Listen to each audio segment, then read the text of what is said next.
La Confederación Perú-Boliviana, además de ser una necesidad histórica para ambas naciones, habría marcado el inicio de una gesta de extraordinarios alcances y sucesivas guerras que mantuvo el Perú con sus vecinos, especialmente con Chile.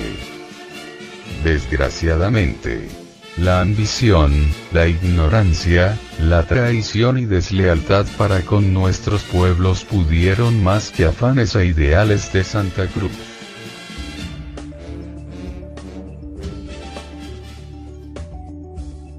El mariscal Andrés de Santa Cruz promovió un ambicioso proyecto de reunir a estos dos territorios sobre la base de una confederación.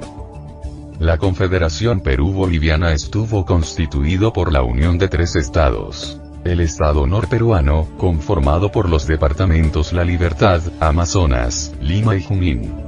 El estado surperuano, conformado por los departamentos de Arequipa, Cusco, Ayacucho y Puno. Y el estado de Bolivia, conformado por Cochabamba, Chuquisaca, La Paz, Potosí y Santa Cruz.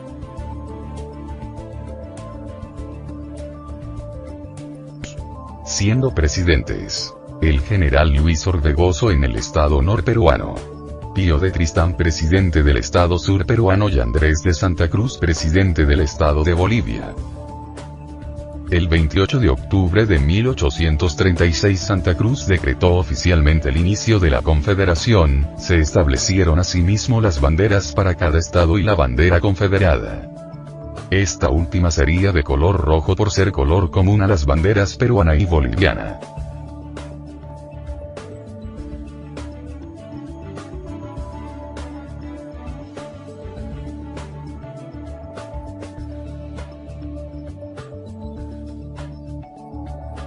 Inmediatamente Santa Cruz convocó a un congreso de Tacna el 9 de mayo de 1837, se reunieron los representantes de los tres estados. Un cura, un militar y un abogado. Ese mismo día, Santa Cruz tomó el poder como supremo protector de la Confederación Perú-Boliviana y se estableció por sede de gobierno el Palacio de Descanso del Virrey Pezuela, en el pueblo de Magdalena en Lima. Una característica notable en Santa Cruz, era su acendrada vocación por todo lo francés. Al parecer la Gran Revolución y Bonaparte, marcaron huella en el espíritu del boliviano. Sus decretos, reglamentos y disposiciones estaban teñidas de una notable influencia francesa.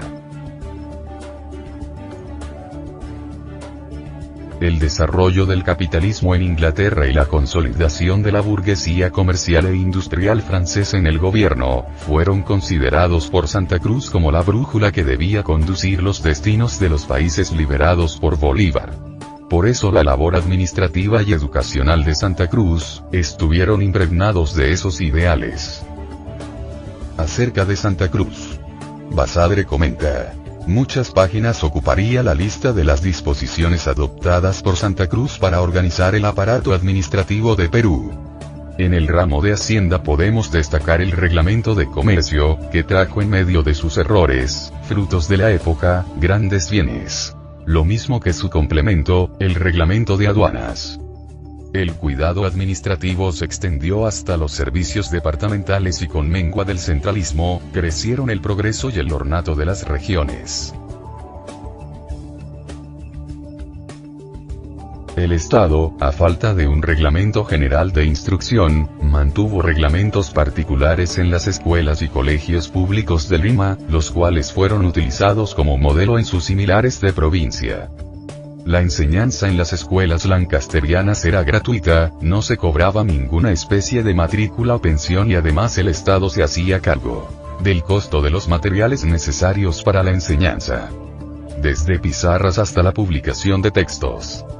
En las escuelas lancasterianas los alumnos eran aceptados a partir de los 6 años y debían tener nociones de lectura. Como el método lancasteriano fue básicamente pensado para aplicarse en las ciudades, donde podía contar con un numeroso alumnado, su impacto fue limitado en las zonas rurales, y hasta en las escuelas privadas de la ciudad era difícil su aplicación debido a su poco alumnado. En 1836 el gobierno de Orbegoso, para resolver en parte los problemas de recaudación, autorizó el manejo de las rentas de las escuelas al director de instrucción primaria de Lima.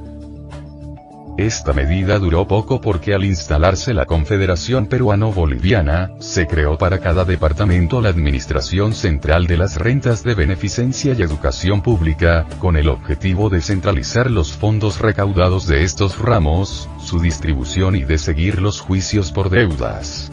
Lamentablemente fueron disueltas el 20 de enero de 1839, al término del gobierno de Santa Cruz, volviendo al director de instrucción primaria sus funciones recaudadoras.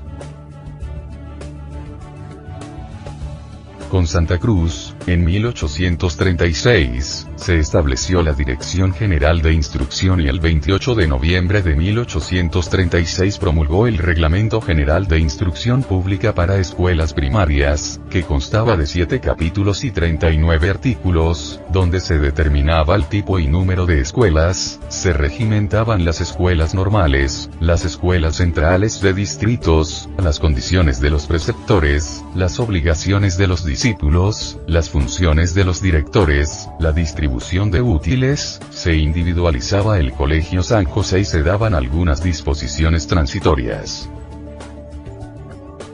En este año el panorama de la educación era el siguiente para Lima: 3 aulas gratuitas de latinidad, 3 escuelas normales oficiales de primeras letras, 3 escuelas en porterías de conventos, 2 escuelas de huérfanos, varias escuelas particulares de primeras letras, Colegio de Educandas de Santa Teresa, 15 escuelas particulares de varones, 9 escuelas particulares para mujeres. Había un total de 400 escolares, varones y 200 mujeres. Destaca también la sede de Clemente Noel, creada el 8 de mayo de 1838, donde además de los cursos corrientes de lectura, escritura, contabilidad y doctrina cristiana, se daba ortología práctica, caligrafía, gramática castellana, latina y francesa, matemática pura, música, geografía astronómica y descriptiva y teneduría de libros. Se desarrolló un plan de estudios en 8 años. 4 dedicados a los conocimientos generales científicos y literarios, y los 4 últimos al estudio del derecho. Si bien el colegio mantuvo su estructura híbrida entre facultad universitaria y colegio de segunda enseñanza, la división en 4 años estableció una diferenciación. Respecto a la organización interna de los colegios, el Estado ejercía un control estricto. Cualquier actividad debía tener la aprobación de las autoridades gubernativas, desde el modelo de uniforme hasta los permisos para asuetos. Por otra parte, tanto los colegios mayores como los menores eran internados, pero se permitían alumnos externos que solo asistían al colegio en horas de clase. A los primeros se les conocían como pupilos y a los segundos como medio pupilos. En el caso de los colegios mayores, a los alumnos externos no se les exigía los mismos requisitos de ingreso que a los internos, además pagaban una mensualidad mucho menor.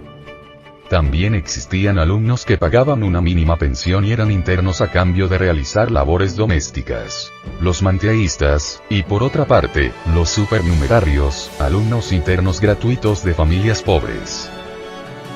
En un colegio mayor como San Carlos, estas distinciones establecían una jerarquía entre los alumnos exteriorizados a través del uniforme y el uso de diferentes ambientes para dormir y comer. Respecto a los medios de disciplina, en los colegios estaban legalmente prohibidos los castigos físicos porque se consideraba que estas prácticas afectaban el honor de los individuos y fomentaba el servilismo.